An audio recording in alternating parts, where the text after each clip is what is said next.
रुख दिन है या महरे समा ये भी नहीं वो भी नहीं, शब जुल्फ या मुश्के खुता ये भी नहीं वो भी नहीं। बुलबुल ने गुल उनको कहा, कुमरी ने सर्वे जां फिजा, हैरत ने झुंझलाकर कहा ये भी नहीं वो भी नहीं। खुर्शीद था किस जोर पर क्या बढ़ के चमका था कमर, बेपर्दा जब वो रुख हुआ ये भी नहीं वो भी नहीं। डर था कि इस्यां की सजा अब होगी या रोजे जजा, दी उनकी रहमत ने सदा ये भी नहीं वो भी नहीं। रिज़्क़े खुदा खाया किया फरमाने हक टाला किया, शुक्रे करम तरसे सजा ये भी नहीं वो भी नहीं। शब सुबह तक सोना तुझे, दिन लहव में खोना तुझे, शर्मे नबी खौफे खुदा ये भी नहीं वो भी नहीं। है बुलबुले रंगी रजा या तूत ये नगमा सरा, हक ये के वासिफ है तेरा ये भी नहीं वो भी नहीं। शोर ये है कि मुसलमान हो गए नाबूद, हम ये कहते हैं कि थे भी कहीं मुस्लिम मौजूद। वज़ा में नसारा हो तो तमद्दुन में हुनूद, ये मुसलमान हैं जिन्हें देख के शर्माएं यहूद। यूं तो सैयद भी हो मिर्जा भी हो अफगान भी हो, तुम सभी कुछ हो बताओ कि मुसलमान भी हो। मस्जिद तो बना ली शब भर में ईमा की हरारत वालों ने, मन अपना पुराना पापी था बरसों में नमाजी बन न सका। न संभलोगे तो मिट जाओगे ए हिंदी मुसलमानों, तुम्हारी दास्तां तक न होगी दास्तानों में। वाइज़े कौम की वो पुख्ता ख्याली न रही, बर्क़े तबई न रही, शोला मकाली न रही, रह गई रस्में अज़ां रूहे बिलाली न रही। फलसफा रह गया तलकीन गजाली न रही। मस्जिदे मरसिया खां हैं कि नमाजी न रहे, यानी वो साहिबे औसाफ़े हिजाजी न रहे। अफसोस है इस्लाम तेरे चाहने वाले न रहे, जिसका तू चांद था अब वो हाले न रहे। वो शुऊर बंदगी अब मेरी जुहद में कहाँ है, न नमाज है अली सी न बिलाल सी अज़ां। वो जमाने में मुअज़्ज़ज़ थे मुसलमान होकर, और हम खार हुए तारिके कुरान होकर। तरीके मुस्तफ़ा को छोड़ना है वजह बर्बादी, इसी से हुई कौम दुनिया में बेइख्तिदार अपनी। पूरी तकरीर मैंने शेर में कर दी, अब तकरीर की जरूरत है नहीं। एक तकरीर आप सुन चुके हैं, फिर नातें मनक़बतें सेहरे के अशार, बहुत देर से आप हज़रात बैठे हैं, लेकिन तकरीर नहीं करूंगा तो अली हसन साहब बाद में कहेंगे कि आपने तकरीर क्यों नहीं करी है, इसलिए थोड़ी देर तकरीर कर देता हूँ। जो मेरी इस्लामी रिश्ते की माएँ बहनें छतों पर या घरों में बैठी हैं, उनके लिए मलकुल मौत स्पेशल नहीं है। वही जो हमारे पास आएगा वही तुम्हारे पास भी आएगा। इसलिए उनके शौहरों को, बापों को, रिश्तेदारों को चाहिए कि उनको चुप कराएं इससे पहले कि कोई और उनको चुप कराए। दुरूद शरीफ पढ़िए, अल्लाहुम्मा सल्लि अला सय्यिदिना जद्दिल हसन वल हुसैन व अला आलि सय्यिदिना जद्दिल हसन वल हुसैन व अंजिलहुल मक़अदल मुक़र्रब इंदका यौमल क़ियामा। अल्लाह पाक कुरान में इरशाद फरमा रहा है, शकील साहब, लक़द काना लकुम फ़ी रसूलिल्लाहि उस्वतुन हसना, तुम्हें रसूलुल्लाह की पैरवी बेहतर है। ये आला हज़रत का तर्जुमा है, पूरे जहान में तर्जुमा किया जाता है, तुम्हारे लिए रसूलुल्लाह की जिंदगी नमूना अमल है। कोई कुछ तर्जुमा करता है, कोई कुछ करता है, मगर इश्क़ मोहब्बत का इमाम कुछ करता है। यानी कि हमें और आपको बेहतरी चाहिए, दुनिया में बेहतरी, कब्र में बेहतरी, आखिरत में बेहतरी। इंसान अच्छा बनना, मुसलमान अच्छा बनना, अगर वाकई बेहतरी चाहते हो तो रसूलुल्लाह को फॉलो करो सल्लल्लाहु ताला अलैहि वसल्लम। जिन लोगों ने हुजूर सल्लल्लाहु अलैहि वसल्लम को अपना आइडियल बनाया, जिन लोगों को हुजूर अलैहिस्सलातु वस्सलाम से सच्ची मोहब्बत हुई, आज उनकी कब्रों को भी लोग जाकर चूमते नजर आ रहे हैं, उनकी कब्र पर रखी हुई चादर को चूमते नजर आ रहे हैं। कब्र तो कब्र, मैंने परसों नरसों कहा था, हाँ शायद परसों कहा था सिवांची गेट में, कब्र तो कब्र है। कब्र से कई सौ मीटर दूर बुलंद दरवाजे के भाटों को भी चूम रहे हैं, क्योंकि ये इनकी निस्बत वाले कदमों की बरकत है। आप देखें गरीब नवाज सरकार के बुलंद दरवाजे के पत्थर को चूमने की भी भीड़ लगी रहती। अरे ख्वाजा साहब का मजार यहाँ नहीं है जनाब, ख्वाजा साहब का मजार तो देखो आगे चलो, पहले देग आएगा, फिर वहां चलो वजू खाना आएगा, फिर आगे चलिए संदली मस्जिद आएगी, फिर आगे चलिए तब जाकर गरीब नवाज सरकार का वो आस्ताना मुबारक आएगा, फिर उसके गुंबद के अंदर जाएंगे तब कब्र मुबारक आएगी। इतनी दूर बुलंद दरवाजा है, लेकिन लोग बुलंद दरवाजे के पत्थर को भी हाथ लगा लगा कर चूम रहे हैं। कोई दोनों हाथों से चूम रहा है, क्यों? इसलिए कि अपनी तासीर को इतना, अपनी वजूद को इतना असरदार किया कि गुजरने वाला बगैर सर झुकाए गुजर कर बादशाह के सामने से जाता ही नहीं है। कामयाबी कैसे मिली कि अपनी ख्वाहिशात की तरफ तवज्जो नहीं की, मुस्तफा के फरमुदात की तरफ तवज्जो की। हम क्यों जलील हो रहे हैं? क्योंकि हमें इतना सा माल मिले या इतनी सी खुशी मिले, हम बिदक जाते हैं घोड़े की तरह, फिर इब्लीस की राह पकड़ लेते, फिर शैतान की राह पर निकल पड़ते। हमारे जवान को 4 रुपया मिल जाए तो वो सोचता है कि मैं नशेड़ी बन जाऊं, जुआरी सटेरी बन जाऊं, ताकि 3-4 गुना ज्यादा कमा लूं।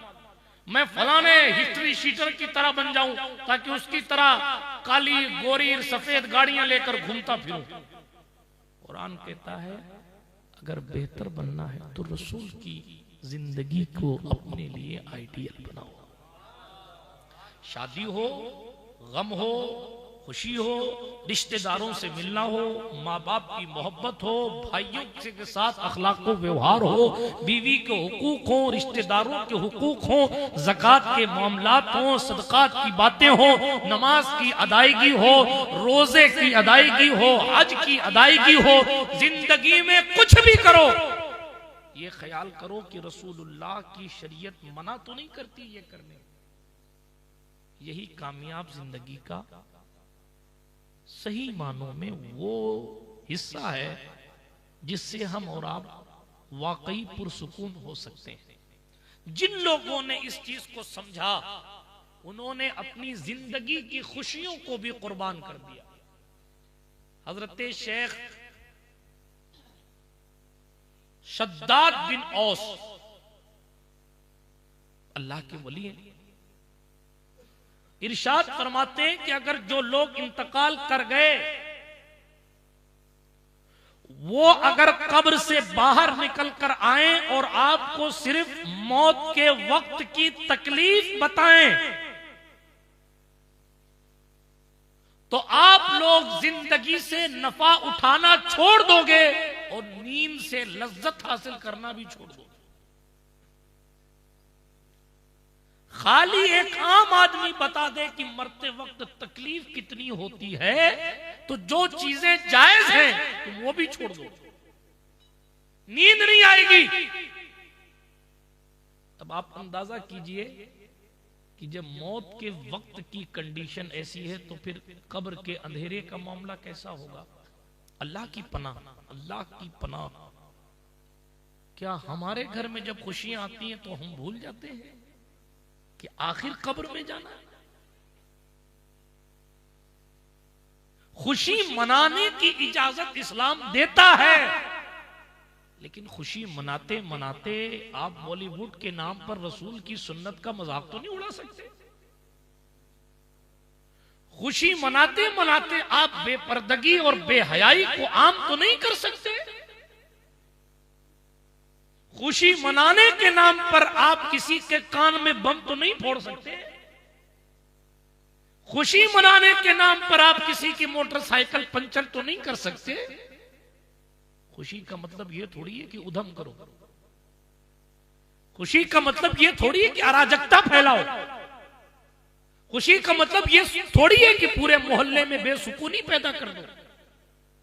खुशी का मतलब ये थोड़ी है कि नमाजियों के लिए, नमाजियों के दिलों से बद्दुआ लेने लगो। खुशी का मतलब तो यह है कि अपने मालिक का और शुक्र अदा करो। खुशी का मतलब तो यह है लाख रुपया शादी में खर्चा कर रहे हैं तो 2-4-5 हजार दीन के नाम पे भी खर्चा कर दें। जीवन का बीमा करवाने के लिए LIC वालों के चक्कर काटते हैं, शादी का बीमा भी करवा लीजिए कोई सदका करके। क्यों नहीं करवा रहे? हम क्यों भूल जाते हैं कि हमारी जिंदगी के एक एक दिन का हिसाब होना है। कीमिया सआदत में इमाम गजाली ने एक रिवायत लिखी, सुना दूं? बोलोगे तो बोलूंगा, वरना मैं कल रात भी तकरीर में था, सुबह भी तकरीर में था, फिर तकरीर करने बैठा हूं। जबरदस्ती थोड़ी तकरीर करूंगा, जैसी शीरनी वैसा फातिहा। सुन्नी लोग हैं हम लोग, तवज्जो है? हाँ, तो सुनना है तो बोलो, वरना शरीफ साहब ने जैसा आधा सेरा छोड़ा है ना, ऐसे में आदमी तकरीर भी छोड़ सकता हूं। यही थोड़ी छोड़ सकते, हमको भी छोड़ना आता है। तवज्जो है आपकी? सुनिए,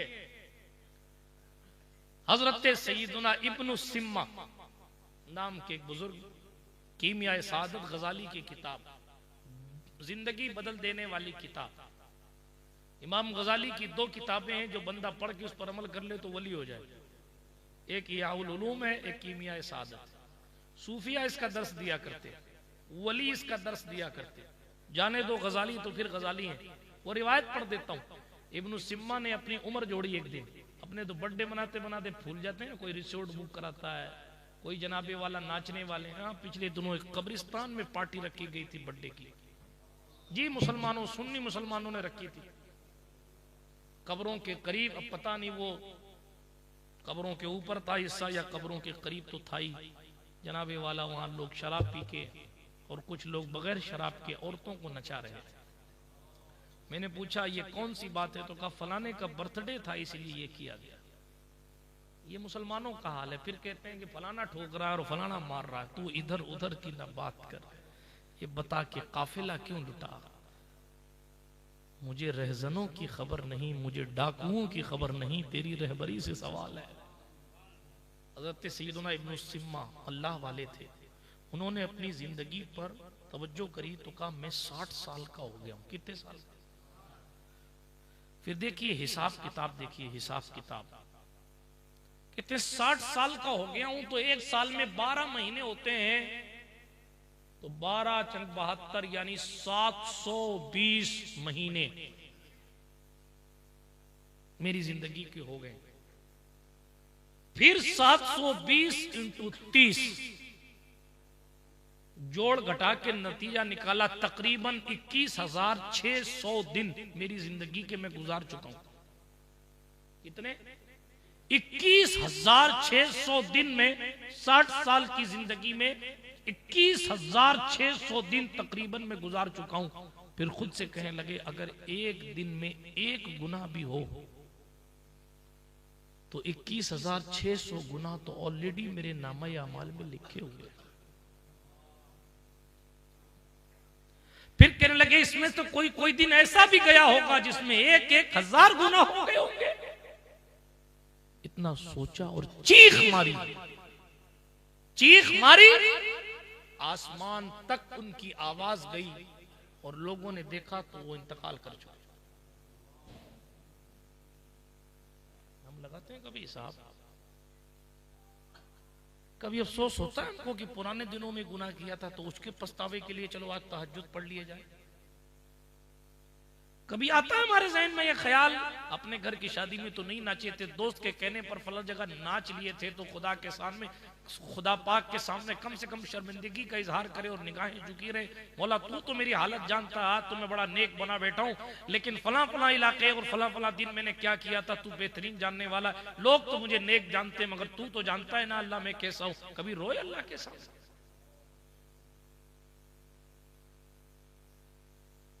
हया आई कभी खुदा के फरिश्तों से? कभी तो रो लिया, कभी तो रात को उठकर मुसल्ला बिछाकर 2 आंसू बहाया करो कि मालिक तेरा एहसान है, तूने इज्जत के साथ जिंदगी दे रखी है, वरना हालात तो ऐसे नहीं। और अमाल तो ऐसे नहीं, अगर तू खोल दे हमारे अमाल को तो हमारा बेटा और हमारा भाई, हमारा बाप भी हमसे सीधे मुंह बात नहीं करेगा। तू इतना कमीना था क्या?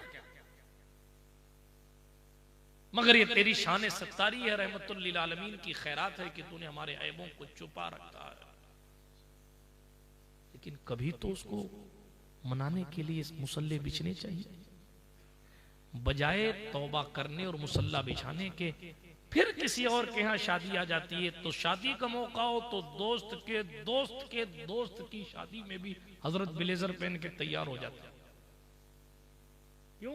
मेरे मिलने वाले के दोस्त की शादी है, उसने बहुत जोर दिया है कि आपको आना ही पड़ेगा, तो मुझे जाना ही पड़ेगा। ये मुअज्जिन तुम्हारा बाप हैया अला सलात पुकार रहा है, इसको रसूलुल्लाह ने कहा है कि पुकार,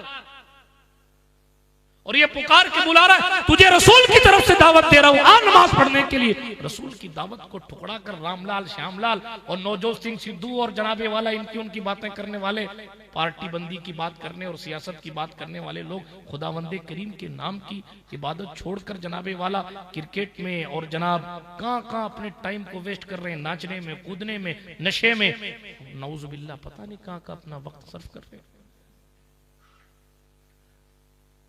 अल-अयाज़ु बिल्लाह वल अमान वल हफीज। दोस्तों, हमें और आपको सही मानों में हमेशा याद रखना है कि हम मुसलमान हैं। गुनाह मुझसे भी होते हैं, अहले मिंबर से भी होते हैं, आपसे भी। कुल्लु बनी आदम खत्ताउन, हर इंसान से खता होती है, लेकिन वह खैरुल खत्ताईन अत-तव्वाबून, खता करने वालों में बेहतर वो है जो तौबा कर लिया करता है। बात समझ शरीफ में आ रही है? इसलिए तौबा किया, अपने मालिक को मनाने के लिए दिल से, फॉर्मेलिटी से नहीं, दिल से वो ख्यालात पैदा कर। मुसलमान अपनी आबरू की हिफाजत के लिए, अपने ईमान की हिफाजत के लिए, अपने आप को गुनाह से बचाने के लिए पुराने जमाने में जान पर भी खेल जाया करते थे। सलाहुद्दीन अय्यूबी की फौज को 2-3 दिन से सलाहुद्दीन याद आ रहा है, पता नहीं क्या हो रहा है। तो ख्वाजा अब्दुल लतीफ साहब के उर्फ में भी सलाहुद्दीन याद आ गया, आज भी सलाहुद्दीन याद आया। दुरूद शरीफ पढ़े आप, अल्लाहुम्मा सल्ली अला रूही मुहम्मद फिल अरवाह व अला जसदिही फिल अजसाद व अला क़ब्रिही फिल क़ुबूर व अला आलिहिल किराम व इब्निहिल करीम अल गौसिल आज़मिल जीलानी। सलाहुद्दीन अय्यूबी की फौज में ईसाइयों ने शहवत का कीड़ा डालने के लिए औरतों के वो कारनामे जो आजकल सोशल मीडिया कर रहा है ना, उस दौर में हाथों से वगैरह से जो है वो उनके जहन को डाइवर्ट करने के लिए औरतों के ख्यालात फौजियों तक पहुंचाने के लिए ईसाइयों ने मेहनत की। तवज्जो है आपकी? सुनिए, खत्म कर रहा हूं तेजी के साथ। जब मेहनत की, कोशिश की, सलाहुद्दीन ने भांप लिया कि मेरी फौज के जो जवान हैं उनका माइंड डाइवर्ट करने के लिए दुश्मनों ने मेहनत की। सलाहुद्दीन अय्यूबी ने पूरी जमात को जमा की और लश्कर के सामने तकरीर की। खिताबात की बातें बहुत सारी न मेरे इल्म में है, न मुझे याद है, लेकिन उसने हुजूर के हुस्न की याद दिलाई। और जब हुजूर अलैहिस्सलातु वस्सलाम के हुस्न की याद दिलाई तो फिर उसने कहा था, मेरे जवानों, उस हुस्न से प्यार करो कायनात में जिससे ज्यादा हसीन कोई पैदा ही नहीं हुआ है। जिसके बाद ये कहा जाता है कि जब अय्यूबी की फौज ईसाई लश्कर के सामने से गुजर रही थी तो ईसाई औरतों से निगाहें झुकाकर छुपाकर जवान गुजरते जा रहे थे। ईसाइयों ने कहा, हमारी औरतों को निगाह उठाकर देख तो लो। अय्यूबी की फौज के जवानों ने कहा था, हमारी निगाहों में हुजूर बसे हैं, हमें किसी और के हुस्न की जरूरत नहीं। सुभान अल्लाह तो है, वो तो रहे, हमारी आंखों को क्या हुआ? हमारा जवान कहता, हजरत बहुत कोशिश करता हूं, बच नहीं पाता। हमारा जवान कहता, तो फिर शादियों में न जाया करो, नहीं बच पाते हो। शादी में जाना फर्ज है? नहीं फर्ज। अगर आपकी आंखें गुनाह करती, मत जाओ शादियों में। अगर आपसे उर्स में गुनाह हो जाता, मत जाओ उर्स में। अगर आपसे कहीं मेले ठेले और भीड़ भड़के में गुनाह हो जाता, मत जाइए। अपने आप को गुनाह से बचाइए। अगर आप अपने आप पर कंट्रोल नहीं कर सकते और आपको यह ख्याल है कि मेरी निगाहें गंदी हो सकती हैं, मेरी फिक्र आलूदा हो सकती है, मेरी तन्हाई खराब हो सकती है, मत जाइए उन जगहों पर जहां जाने से आपके किरदार पर हर्फ आए या आप गुनाह में डूबे। उर्स में नहीं जाएंगे तो कयामत में नहीं पूछा जाएगा कि ख्वाजा साहब के उर्स में क्यों नहीं आए थे। लेकिन अगर जाकर गरीब नवाज की दहलीज पर गुस्ताखी हो गई तो गरीब नवाज के मुवक्किल ने कल गिरेबान पकड़ लिया हाजत में कि हमारा दरबार मिला था तुझे आंख सेकने के लिए, तो किसके पास जाओगे? किसके पास? इसलिए अपने आप को गुनाह से बचाना जरूरी है। शादी में जाना फर्ज नहीं, उर्स में जाना फर्ज नहीं, जहां आपको गुनाह का अंदेशा हो बचिए उस महफिल से। ये कुरान कह रहा है, या अय्युहल्लज़ीना आमनू कू अनफुसकुम व अहलीकुम नारा, ए ईमान वालो अपने आप को और अपने घर वालों को उस आग से बचाओ, वक़ूदुहन नास वल हिजारा, जिसका ईंधन, जिस आग का ईंधन इंसान और पत्थर है। एक जवान था बनी इसराइल का, बनी इसराइल कौम बनी इसराइल का जवान था, फेरी वाला काम करता था, फिरता था, सामान लेके गली गली में बेचता था। खूबसूरत दिलकश राना नौजवान था। एक शहजादी की सहेली की नजर उस जवान पर पड़ी और जाकर शहजादी से कहा, शहजादी एक बड़ा खूबसूरत किस्म का जवान अपनी गली में फिर रहा है। उसकी नीयत बुराई करने की हो गई। उसने कहा उसको समझा के लाओ कि हम तेरा सामान खरीदेंगे, तो महल में चल जाए। शहजादी के समझाने पर महल में लाया गया जनाब उसको, और जैसे ही महल में उस जवान को लाया गया दरवाजा बंद कर दिया गया। उससे कहा गया सामान एक तरफ रख, मेरे करीब आ, और उसने अपनी बुरी नीयत का इजहार किया। उस जवान ने कहा कि मोहतरमा अपने आप को गुनाह से बचाओ, अल्लाह से डरो। नहीं मानी, बार बार वो समझाता रहा, मगर उस पर शैतान सवार था। जवान ये सोचता रहा, ए मेरे अल्लाह मैं अपने दामन को गुनाह से कैसे बचा सकता हूं? ए अल्लाह मैं इस मुंह काला करने वाले गुनाह के चक्कर में नहीं पड़ना चाहता, मैं अपनी आत्मा अपनी रूह पर दाग नहीं लगाना चाहता। आज हमारा जवान गुनाह करने के मौके तलाश कर रहा है, और इस जवान के पास गुनाह का मौका है और वो अपने को बचाने की राहें तलाश कर रहा है। इसीलिए कहा वो जमाने में मुअज़्ज़ज़ थे मुसलमान होकर, और हम खार हुए तारीके कुरान होकर। जब वो खातून नहीं मानी तो उसने कहा ठीक है मुझे वुजू करने की इजाजत दे दे। उसने कहा बहानेबाजी मत करो। कहा बहानेबाजी नहीं कर रहा हूं, मुझे वुजू करवा दो। उसने अपनी कनीज को कहा भाई देखो नीचे तो वुजू करने की कोई जगह नहीं, इसको छत पे ले जाओ। पुराने टाइम में 12 नहीं बेटा 1 बजने वाले, छत पे ले जाओ। आधे सिरे में 1 बजने वाले हैं तो पूरे सिरे में अल्लाह जाने क्या बचता, और क्या कार्य लाइसेंस आप बजवाना चाह रहे थे। तवज्जो है आपकी, सुनो। छत पे जाकर वुजू करवाओ। उसको छत पे ले गए, पानी दिया वुजू करने के लिए। वो वुजू तो कर रहा था, मगर उसके दिल में ख्याल आ रहा था कि मैं भाग तो सकता नहीं कि रास्ते सारे बंद। जब वो खुद को बचाने की बात कर रहा है तो वो खातून कह रही है मैं राजा से तेरी शिकायत कर दूंगी कि तू जबरदस्ती अंदर आया तो तुझे फांसी हो जाएगी, बदनामी भी होगी, मौत भी आएगी, कोड़े भी लगेंगे, या कोड़े लगेंगे या फांसी दी जाएगी। इसी कश्मकश में वुजू कर रहा और अपने अल्लाह को याद कर रहा, मेरे अल्लाह मुझे गुनाह से बचा ले, मेरे अल्लाह मुझे गुनाह से बचा ले, मेरे अल्लाह मुझे गुनाह से बचा ले। वुजू करने के करते करते उसने देखा कि 40 गज ऊंची थी उसकी छत। उसने कहा रास्ता कहीं जाने का नहीं है तो मैं कूद जाता हूं यहां से। नफ्स ने कहा मर जाएगा कूदेगा तो। उसने अपने नफ्स को जवाब दिया मर ही तो जाऊंगा लेकिन गुनाह से तो बच जाऊंगा। सुन रहे हो बुजुर्गों जवानों, मर ही तो जाऊंगा लेकिन गुनाह से तो बच जाऊंगा। और हम शादी छोड़ने तैयार नहीं, जाऊंगा सरी चाहे कितने गुनाह हो जाए, फला पार्टी में तो जाऊंगा, थोड़ी देर के लिए तो जाना पड़ेगा। कब सीखेंगे आप? कब आपको शऊर आएगा कि कौन सी चीज इंपॉर्टेंट है और कौन सी चीज वेरी वेरी इंपॉर्टेंट है? ताल्लुकात निभाना ये भी इस्लाम कहता है, लेकिन शरीयत का मजाक बनाकर ताल्लुकात कहां निभता है।